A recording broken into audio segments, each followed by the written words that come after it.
Espírito Santo, nós precisamos de você.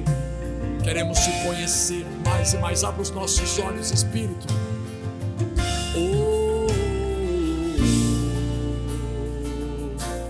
Espírito Santo, preciso de você.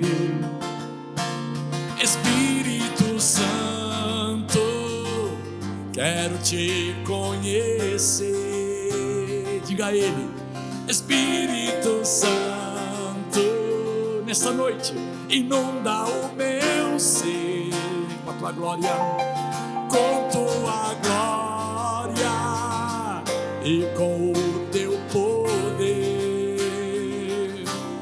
Espírito Santo, move neste lugar e o ambiente vem com a tua glória encher.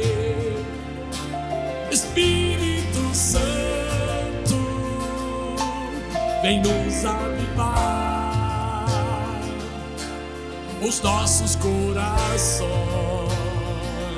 com teu fogo aquecer. Oh Espírito Santo, mais uma vez do início juntos. Espírito Santo, preciso de você mais e mais. Espírito Santo, quero te conhecer. Espírito Santo, inunda o meu ser com a tua glória, com tua glória e com o teu poder. Levante a tua voz, vamos declarar juntos. Espírito Santo, move neste lugar e o ambiente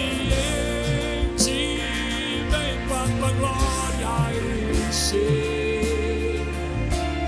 Espírito Santo, vem nos avivar os nossos corações, com teu fogo aquecer. Mais uma vez, Espírito Santo, Espírito Santo, move neste lugar e o ambiente vem com a tua glória encher. Espírito Santo, vem nos avivar os nossos corações,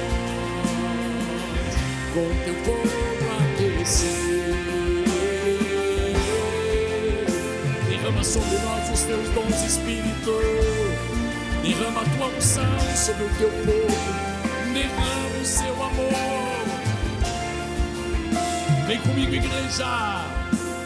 Derrama sobre nós os teus dons. Derrama sobre nós tua unção.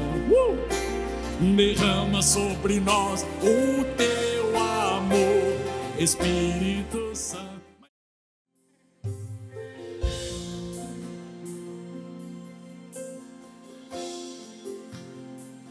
Vamos lá juntos.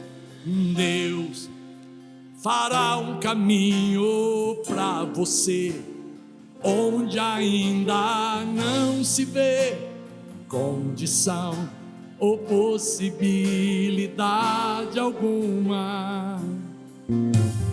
Deus se importa com o seu sofrer e nesses dias vai trazer direção que vai mudar a sua. Profetize para você mesmo. Sua noite findará, o seu dia chegará.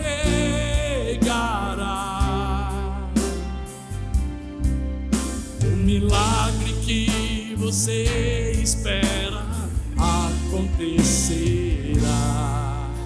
Deus não falha. com você, e tudo que ele disse se cumprir. Se você pode, levante as suas mãos aos céus, declare: maravilhas Deus fará. Nessa noite abundância, nessa noite abundância Deus trará. Olha lá no passado, quando Israel secado estava, Deus abriu o mar. Deus fará o caminho, igreja, o caminho e as portas que você precisa. Oh, vamos lá, Senhor, vamos lá, Senhor. Dê glória a Deus, igreja. Oh, vai liberando a tua fé. Libera a tua fé na palavra, nas promessas do seu Pai.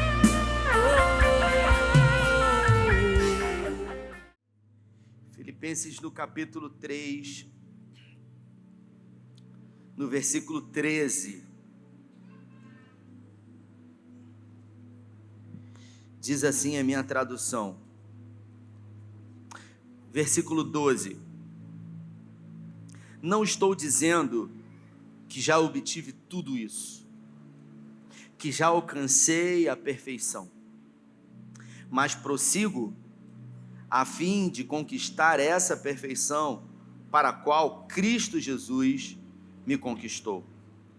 Não, irmãos, não alcancei, mas concentro-me todos os meus esforços nisso, esquecendo-me do passado e olhando para o que está adiante de mim.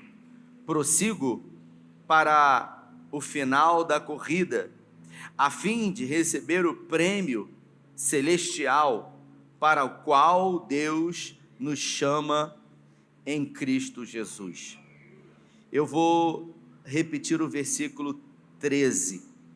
Não, irmãos, não alcancei, mas concentro todos os meus esforços nisso.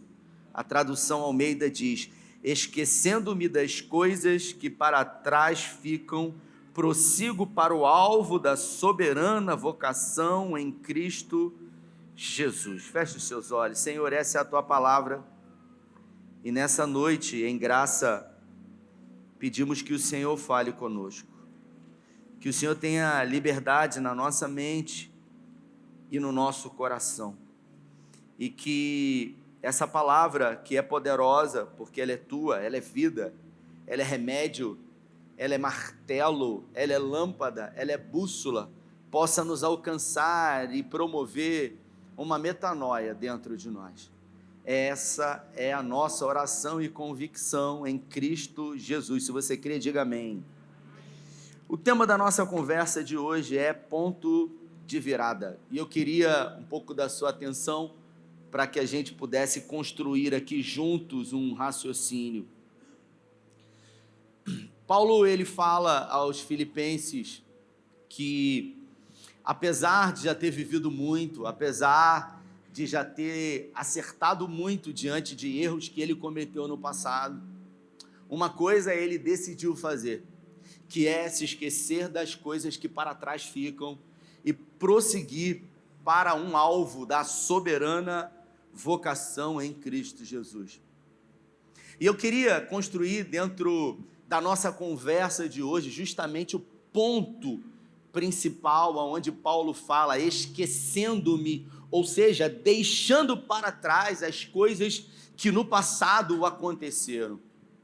Porque se a gente parar para analisar, pastor Bené, a nossa vida, a vida humana, o ser humano, ele é um conjunto de pensamentos, de sentimentos e de emoções. Eu sei que eu já disse algumas vezes isso aqui, mas eu vou repetir, para que talvez você que está aqui a primeira vez entenda que a alma do ser humano, ela não possui nenhum tipo de núcleo em si.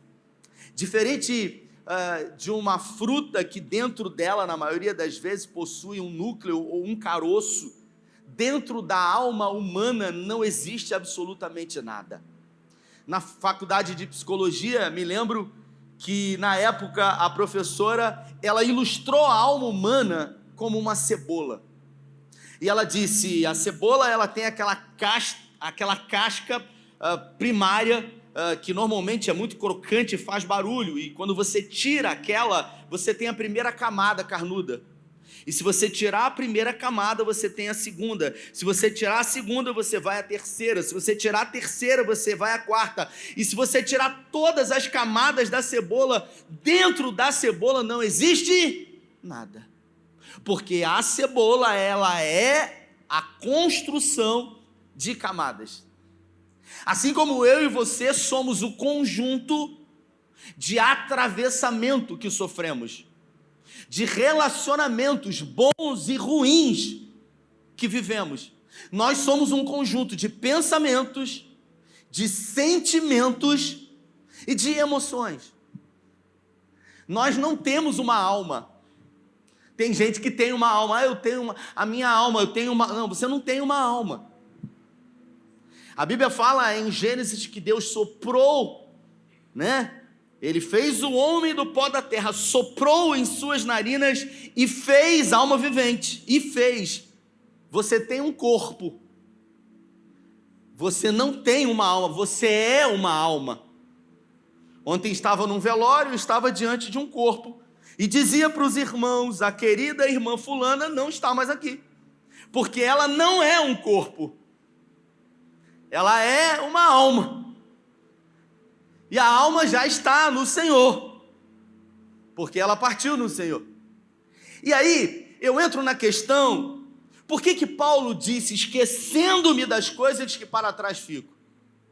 Porque algumas pessoas, elas não conseguem esquecer de coisas que aconteceram na sua vida. Questões, frustrações que aconteceram em fases distintas da sua vida. E se você não consegue esquecer ou ressignificar ou dar um novo sentido a coisas que aconteceram em determinadas fases da sua vida, essas coisas vão interferir no presente e vão comprometer o futuro. Paulo, por muito tempo, ele sofreu angústias na sua alma. Algumas correntes teológicas, alguns pensadores falam que o espinho da carne era o tormento diante de tudo que ele havia feito aos cristãos. Nós não sabemos, mas a Bíblia fala que por 3 vezes ele orou ao Pai para que retirasse dele o espinho na carne.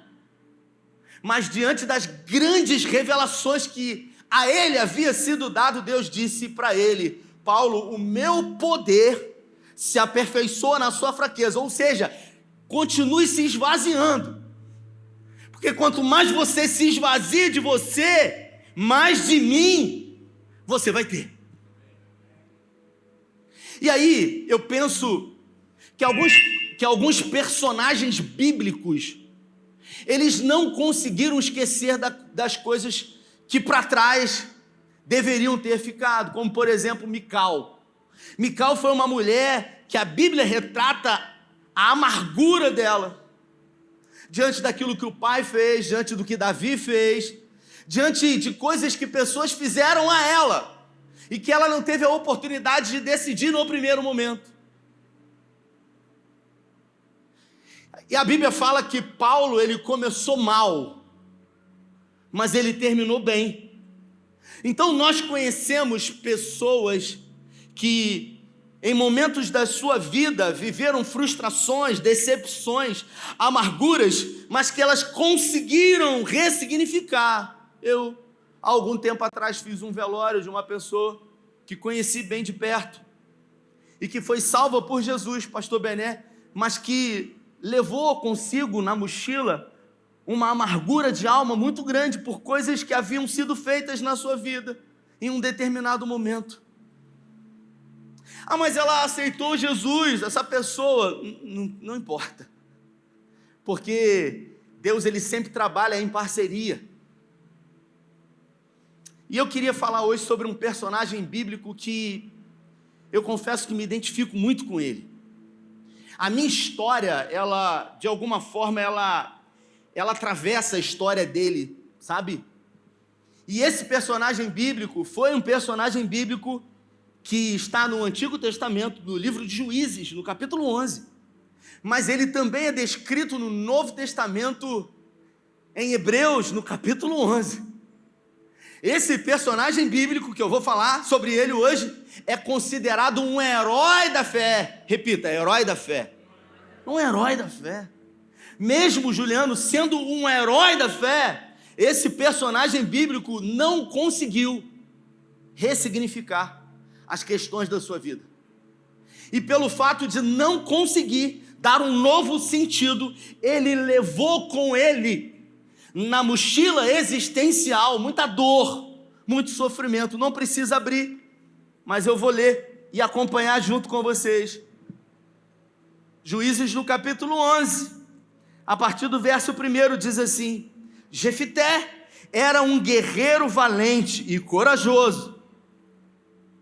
Era filho de Gileade, mas a sua mãe, repita comigo, mas a sua mãe era uma prostituta. A esposa de Gileade teve muitos filhos. E quando esses meio-irmãos cresceram, expulsaram Jefité, dizendo: você não receberá parte alguma da herança do nosso pai, pois é filho de outra mulher. Então, Jefité fugiu dos seus irmãos e foi viver numa região chamada Tobi. Para você entender esse contexto aqui, Gileade, que era um homem casado, muito bem casado, da tribo de Manassés, que morava na cidade que tinha o seu nome, Gileade. Um dia, Gileade resolveu pular a cerca. Ele resolveu, na cabeça dele, trair a mulher dele. E ele achou que o que ele iria fazer dizia respeito somente a ele. Ele achou que, de alguma forma, aquilo que de errado, porque ele quebrou uma aliança, um princípio, uma aliança estabelecida com uma mulher diante de Deus, ele achou que isso iria dizer a respeito somente dele, mas a mulher que ele se relacionou sexualmente, uma prostituta, engravidou. E quando essa mulher engravidou, que o filho nasceu, ela bateu na porta dele e falou para ele aqui, ó, toma que o filho é teu. Eu não posso criar criança. Eu tenho uma profissão, pô. Eu não tenho tempo para criar uma criança. E Gileade pegou aquele menino, chamado Jefité, deu o nome a ele Jefité, e levou para casa. E teve que conversar com a esposa dele. Teve aquela conversa difícil. Quem sabe a mulher falou, não quero mais, aquela coisa toda. Chorou e ele falou, puxa vida, me perdoe. Foi um momento de fraqueza. E aí, de repente, a mulher resolveu aceitar. Ela tinha opção? Talvez não.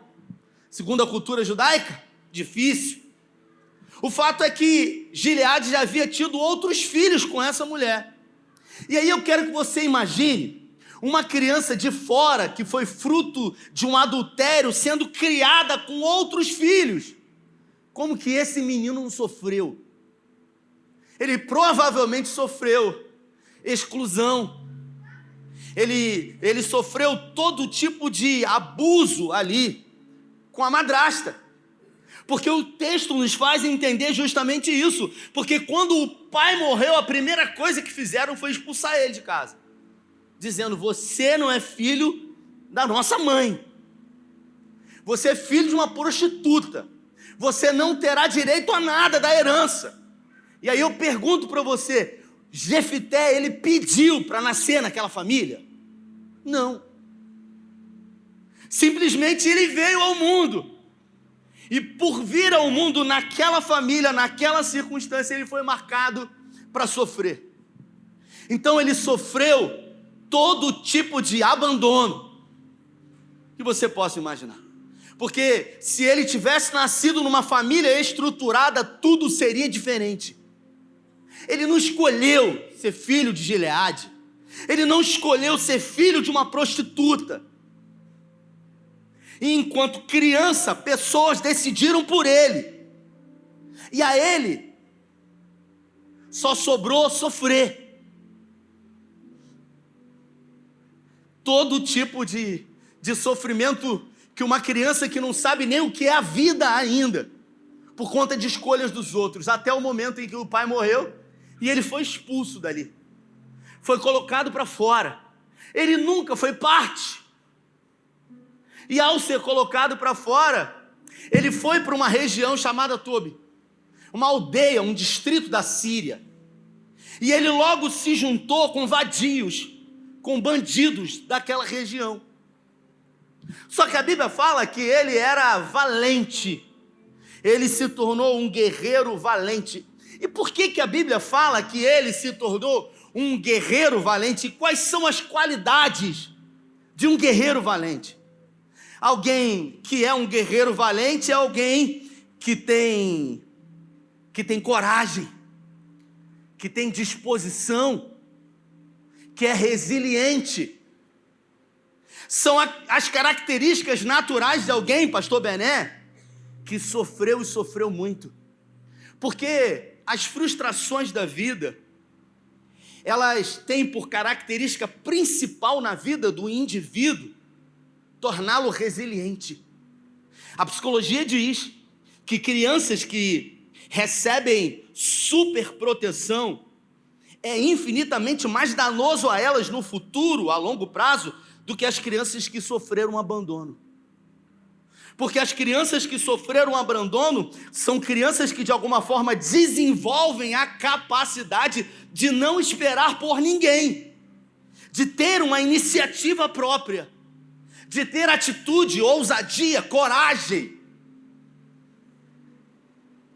Enquanto que em oposição a isso, crianças que recebem superproteção, elas são crianças que estão sempre esperando. Outro dia eu mandei um vídeo para a Carlinha, de um pintinho, que a minhoca estava andando no chão, e ele estava assim, ó, perto dela, porque ele estava esperando que ela viesse na boca dele. Ela estava no chão, andando assim, e ele assim, ó, porque ele está acostumado que ela venha até a boca dele. Jefté, ele não recebeu nada da vida, ele só recebeu desprezo, ele só recebeu ódio e ira. E isso, talvez, no primeiro momento, traz para nós a ideia, meu Deus, que coisa terrível, mas ele precisou ir embora, ele foi botado para fora de casa. E quando ele foi colocado para fora de casa, ele pegou a mochila existencial, e ele pegou toda a dor que ele havia sofrido, e ele botou na mochila e levou com ele. E isso de uma forma inconsciente, que a gente não imagina, que a gente vai levar com a gente isso. E ele levou. Logo se juntou com vadios, com bandidos, e logo um tempo depois passou a liderar todo mundo. E a Bíblia fala que ele se tornou um guerreiro valente. Porém, aí tem uma vírgula, né? Ele era filho de uma prostituta. Eu estava vendo um podcast um dia desse, e aí um pastor estava falando assim, nunca confie num homem de Deus que não carrega marcas na sua história. Porque nenhum homem de Deus de verdade não tem marcas. É impossível. Marcas de ingratidão, de decepção, de frustração, de abandono. Porque para muita gente existe, sabe, uma utopia diante do ministério pastoral, esse momento, esse frame, esse pequeno vídeo aqui do tempo em que a gente prega. Porque o ministério pastoral não é isso aqui é apenas um pedaço pequeno. Ser pastor é passar noites sem dormir, é fazer depósito na vida de pessoas, é estar na vida de pessoas nos momentos mais importantes, nos piores e também nos melhores. Porque quando a criança nasce, o pastor está lá para orar. Quando a criança é apresentada, é o pastor que está lá. Quando a criança faz 15 anos, é o pastor que ora. E quando casa, é o pastor que faz o casamento. Quando fica doente, é o pastor que está no hospital. Quando morre, é o pastor que faz o velório. E o pastor sempre deposita. Ele está sempre fazendo um depósito. E às vezes, em algum momento, em uma circunstância, o pastor não consegue atender. E ele tenta sacar, e ele percebe que não tem saldo. E o pastor, ele precisa aprender a lidar. Teve um irmão que estava reclamando do trabalho dele, que estava tendo lá, funcionário. Eu falei, meu irmão, manda embora. O senhor não sabe como é que é isso? Eu falei, eu não sei. Na minha igreja, se esse cara está lá, eu faço o quê? Manda ele embora? Vai no departamento pessoal. Não, vai na tesouraria. Não, rapaz. Aqui a gente tem que continuar amando. Jefté, ele carregou na mochila dele todas essas dores. E a Bíblia fala, pastor Bené, que ele conseguiu se casar, mesmo não tendo uma referência de família na sua família. Porque ele não teve família. Ele teve um lugar que deu para ele teto e comida, e Deus sabe que tipo de teto deram a ele, que tipo de alimento deram para ele. Ele não viveu, ele sobreviveu. E depois que o pai dele morreu, e você imagina por quantas vezes ele deveria ter pensado assim, cara, se a minha mãe estivesse aqui. Você imagina, diante de injustiças que ele viveu, a madrasta dando para os filhos naturais dela e excluindo ele sendo uma criança, e ele pensando, por que a minha mãe não está aqui? Por que o meu pai não faz nada? Por que Deus está permitindo que isso aconteça na minha vida? Eu não tive a oportunidade de nascer num lar, uma família estruturada. Meu pai e minha mãe, eles decidiram por mim. Quando eu nasci, 8 meses, meu pai foi embora. Aquele que ia ser o meu melhor amigo. Aquele que eu ia andar de cavalinho com ele. Aquele que ia brincar de carrinho junto comigo. Que ia me ensinar a andar de bicicleta. Aquele que ia, de alguma forma, ser o meu herói. Ele foi embora. E com 8 meses, você não sabe o que é isso. Porque 8 meses, uma criança não sabe nada. A minha mãe, ela não resistiu à perda do meu pai, e ela também foi embora. Então, eu não tive nem pai e nem mãe. E eu olhava para todas as crianças que eu conhecia, e eu falava, todo mundo tem um pai e uma mãe, pô. Mesmo separado, mas eu não tenho.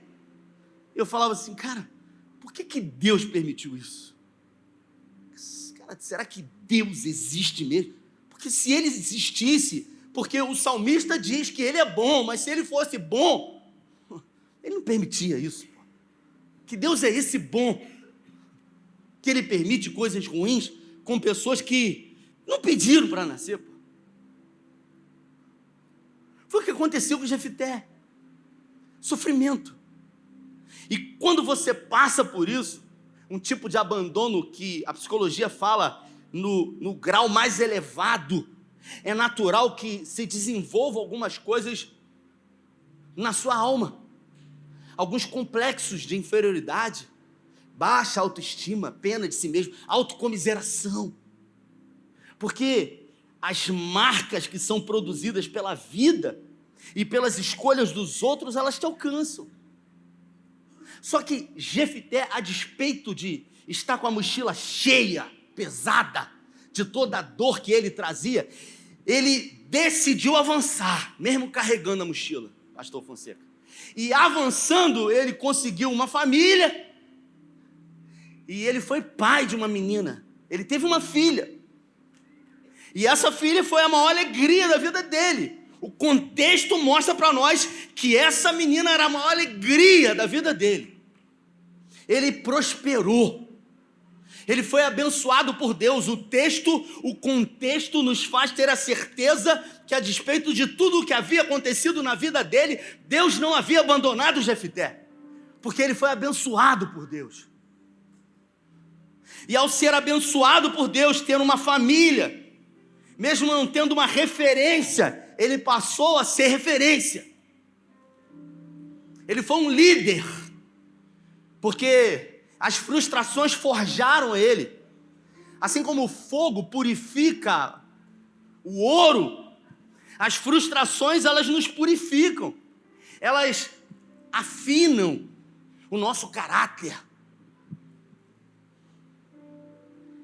E na vida de Jefté estava tudo bom. Ele tinha prosperado, e ele tinha prosperado muito. Ele estava com uma situação boa financeira, ele estava com a família estava com saúde, ele morava num distrito da Síria, longe de Gileade, até que a Bíblia fala que os amalequitas, eles resolveram invadir Israel. E aí, eles ao invadirem Israel, eles tiveram uma primeira batalha com os líderes de Gileade. E os camaradas de Gileade, os líderes de Gileade falaram assim, cara, não dá pra gente. Esses camaradas estão atropelando todo mundo aqui. E a gente vai ser o quê? Quebra-mola para eles, vão passar por cima da gente como nada. A gente não sabe o que fazer. Até que eles se lembraram de quem? De Jefté, que era um guerreiro, diga valente. Diga valente. Eles se lembraram de um camarada que eles tinham chutado, amassado, cuspido, e que tudo de mal que faziam a ele só fortalecia aquele cara. Eles falaram assim, cara, a nossa única chance é pedir ajuda a Gileade, a Jefté, é pedir ajuda a ele para que de alguma forma ele possa fazer por nós. E aí foram a Gileade, a Jefté. E aí chegaram para Jefté e falaram, a gente quer que você lidere o nosso povo contra os amalequitas. Aí Jefté falou, ué, mas espera aí, vocês estão querendo que eu defenda vocês?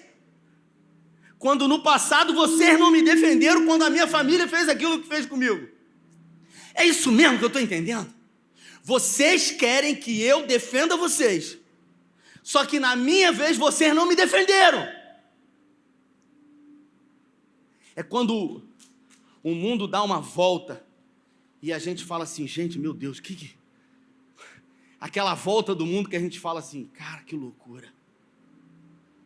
E aí a Bíblia fala que eles falaram assim para Jefté, Jefté, se você nos liderar, nós vamos dar a posição de governador a você.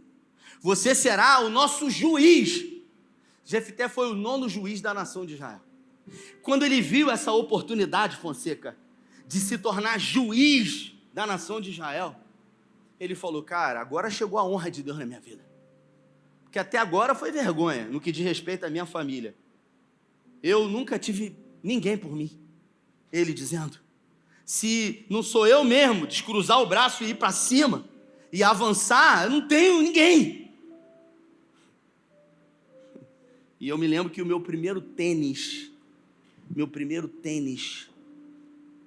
fui eu que comprei. Sabe? Eu usava o que tinha, que as pessoas davam, sobravam. O cara tinha 2, dava 1, o pé maior. Primeiro tênis que eu quis, eu que comprei. Nunca recebi. A Bíblia fala que Jefté, quando ouviu isso, ele falou, cara, tem uma oportunidade aqui. E aí ele falou, vamos fazer, mas a gente tem que selar isso aqui. Então eles foram a Mispa, e aí diante do Senhor fizeram uma cerimônia, porque ele falou, eu quero certinho, no cartório. Eu quero que registre no primeiro ofício Cabo Frio, porque senão, boca, o vento leva. Aí eles registraram na presença do Senhor. Aí a primeira coisa que Jefté fez foi mandar um mensageiro aos amalequitas, falando para eles, olha, por que a gente vai brigar, pô? Essa terra aqui é nossa. O que vocês querem? A terra aqui é dos outros? Aí eles falaram, não, essa terra aí não é de vocês não. Quando vocês vieram lá do Egito, atravessando, vocês tomaram essa terra nossa. Aí Jefté falou, não, vocês estão enganados. Não, a gente não atravessou, a gente pediu para passar, vocês não deram autorização, a gente deu uma volta danada. E aí, aquela discussão, não houve negociação. Jefté viu que não tinha jeito. Jefté logo preparou o exército para atacar. Ele falou, a gente vai atacar. Só que nesse momento, diga, nesse momento, Jefté resolveu. Ele tinha tanto desejo de provar para os gileaditas que ele tinha conseguido vencer, que ele queria de alguma forma ter essa vitória. Ele falou assim, agora é minha chance, cara. É minha chance de alguma forma, sabe, provar para eles que diante de tudo que eles fizeram comigo de ruim, eu consegui vencer. Lembra da mochila? Com as marcas de coisas que haviam acontecido na história dele? Essa mochila existencial que você tem e eu também. Essa mochila estava nos ombros de Jefté. Ele não sabia nem percebia, mas aquilo que havia acontecido no passado interferia no presente e comprometia totalmente o futuro, todas as relações dele. E aí ele, com tanta sede de querer essa vitória, ele resolveu fazer um voto ao Senhor. Ele falou: Senhor, eu quero fazer um voto com o Senhor. Se o Senhor me der essa vitória, porque eu preciso disso, porque o Senhor sabe o que eu vivi lá em Gileade, o Senhor sabe o que eles fizeram comigo. Só o Senhor sabe como foi difícil para mim. Só o Senhor sabe como isso ainda está dentro de mim. Ele falou: a primeira coisa que sair da porta da minha casa eu vou oferecer em sacrifício para o Senhor quando eu voltar. E ele fez esse voto diante do Senhor. E ele foi para a guerra. E a Bíblia fala que quando ele pegou os amalequitas, ele arrasou com todos eles. E o sentimento dele foi um sentimento de vitória, um sentimento de orgulho, de altivez. Ele disse: eu posso todas as coisas, o Senhor me deu aquela coisa, glória a Deus, aleluia. Mas a mochila está nas costas, e você não percebe que ela está aí. E tem coisas aí que aconteceram, que atrapalham, que interferem a sua relação enquanto marido e esposa, enquanto pai em filho, enquanto filho em pai. Está aí, cara. E ele chegou em casa. Quando ele chegou em casa, a primeira coisa que saiu da porta da casa dele foi a filha dele, que ele disse que ia matar, sacrificar o Senhor. E agora? Ele chorou e ele falou: pelo amor de Deus, por que foi você, não foi um criado? Você não, você é minha única filha. Você é o meu bem mais precioso. E ele começou a chorar amargamente e ele disse para a filha dele: olha, eu prometi para o Senhor. E você acha que Deus deu a vitória porque ele prometeu a filha? Não. Deus daria. Só que o desejo dele, a ganância dele era tão grande de querer provar para os outros, diante das feridas que ele carregava, que o passado destruiu o presente e inviabilizou o futuro. Eu aprendo com isso que se a gente não ressignificar o nosso passado, ele vai comprometer todo o nosso presente e vai inviabilizar o futuro. Mesmo a gente sendo salvo, mesmo a gente recebendo Jesus, mesmo a gente estando na igreja, levantando a mão e sendo até batizado com o Espírito Santo, sabe? Porque no primeiro momento Jefté não pôde escolher aquilo que os pais dele fizeram com ele, mas no segundo momento ele pôde escolher o que ele faria na vida da filha dele, e ele escolheu por ela. Então aquilo que aconteceu na vida dele foi reproduzido na vida da filha dele. O Douglas Gonçalves, ele, num podcast do lado do pai, ele se lembra, pastor Glautinho, a gente conversou sobre isso, ele se lembra de uma conversa que ele teve com o pai dele, com Josué Gonçalves, num restaurante. Eles estavam no restaurante almoçando, e aí de repente no noticiário falava de um homem que teve problemas na sua infância, e essas marcas que aconteceram na sua infância tornaram ele um homem, sabe, com muitas feridas, um homem explosivo. E esse homem casou, teve um filho, e dentro da relação com a sua esposa, no momento de calor, esse homem, ele discutiu com a mulher dele e agrediu ela, e subiu em cima dela e socou até que ela ficasse apagada. Ele destruiu o rosto dela. E o filho dele, de uns 7 anos de idade, chorando, ele pegou o menino no colo e ele foi para a sacada do apartamento. E com o menino no colo, o menino chorando, pai, me tira daqui, pai, eu quero a minha mãe. Pai, eu quero a minha mãe. E o menino chorando e os vizinhos do prédio ouvindo, e ele falou, pai, me tira daqui, eu quero a minha mãe, pai, por favor. Ele pulou. E ele morreu, ele e o filho. José Gonçalves pegou esse fato real e disse para Douglas, quando a gente não resolve as questões do nosso passado e a gente toma decisões sem ressignificar a nossa história, as decisões que a gente toma com o nosso filho nos braços. Então, dependendo do tipo de decisão que você tomar, você vai tomar com o seu filho no braço. Porque se você pular, o seu filho vai estar no seu braço. Quando o seu casamento acaba, é o seu filho que está no seu colo. Quando você fracassa, é o seu filho que fracassa junto com você. Quando você não perdoa, talvez você não tenha tido o direito de escolher ou a oportunidade de escolher aquilo que fizeram com você. Mas quando a graça alcançou o seu coração, foi dada a você a oportunidade, agora no segundo momento, de escolher o que você vai fazer com isso.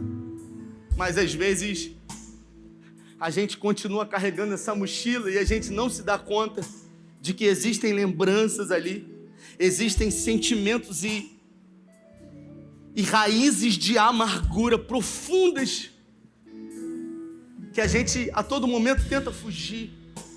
A todo momento a gente tenta esconder, a gente não quer que ninguém saiba, a gente não quer falar sobre isso, mas isso está presente em tudo. A gente quer juntar, mas a gente espalha. A gente quer fazer o certo, mas a gente só faz o errado. É o que Paulo falou, o bem que eu tanto quero fazer, eu não consigo fazer, mas o mal que eu abomino, esse eu estou sempre fazendo.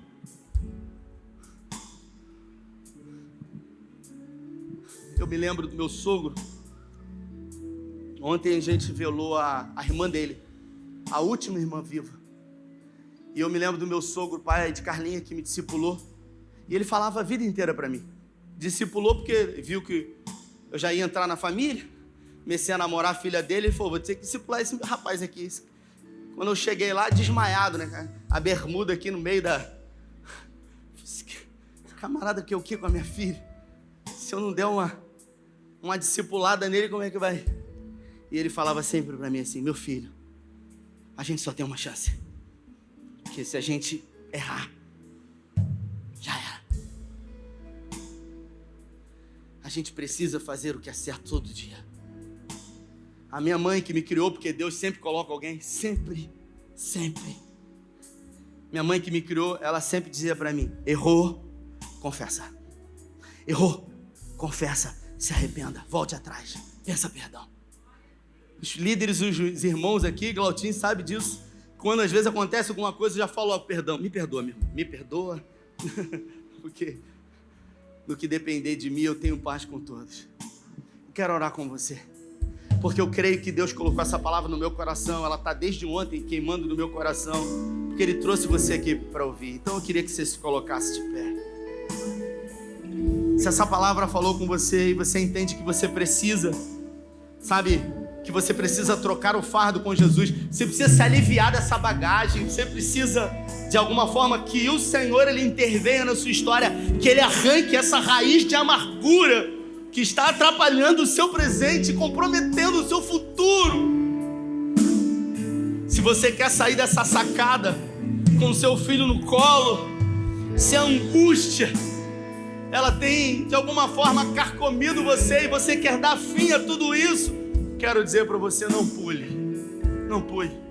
Existe saída da parte de Deus. Enquanto o pastor Bené vai adorar ao Senhor, sai do seu lugar em nome de Jesus e se coloque diante de Jesus, aquele que pode mudar a sua história. Isso, sai do seu lugar em nome de Jesus. Eu sei que talvez é difícil às vezes abrir mão e sair do lugar, vir à frente, mas eu creio que essa palavra alcançou o seu coração e que ela não volta vazia. Eu creio que existem pessoas aqui que necessitam muito. Que o Senhor possa dar um novo ponto de partida na sua vida.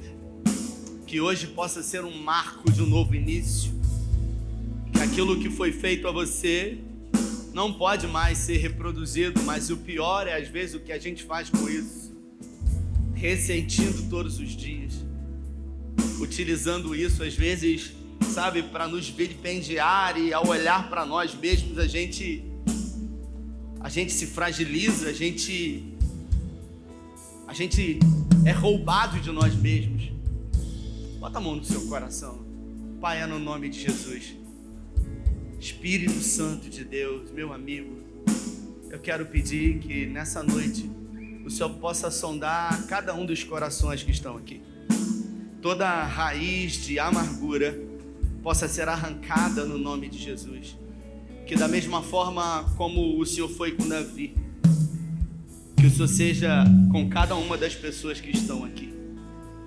Que da mesma forma como o Senhor foi com José, que deu um novo sentido à sua vida, que quando os frutos de tudo aquilo que havia acontecido na sua vida vieram, ele decidiu levantar um altar ao Senhor e chamar Efraim e Manassés. Deus me fez esquecer todo o sofrimento na casa do meu pai. Deus me fez prosperar diante de uma terra estrangeira. Que assim seja na vida dos teus filhos nessa noite. Que tudo aquilo que Satanás tem utilizado como ferramenta para paralisar os sonhos, para destruir a vida, a família dos teus filhos, seja repreendido no nome de Jesus. Nós declaramos a partir de agora um esvaziamento espiritual dessa mochila existencial. Toda dor, todo ressentimento, toda amargura, toda lembrança ruim, nós damos um novo sentido a ela. Nós pedimos, Espírito Santo, coloca óleo sobre a ferida que está aberta e que ela possa ser cicatrizada no nome de Jesus. Nós cremos e por isso declaramos um novo tempo, novos dias na vida de homens e mulheres que estão aqui, em nome do Pai, do Filho e do Espírito Santo. Amém. Você pode aplaudir a Jesus?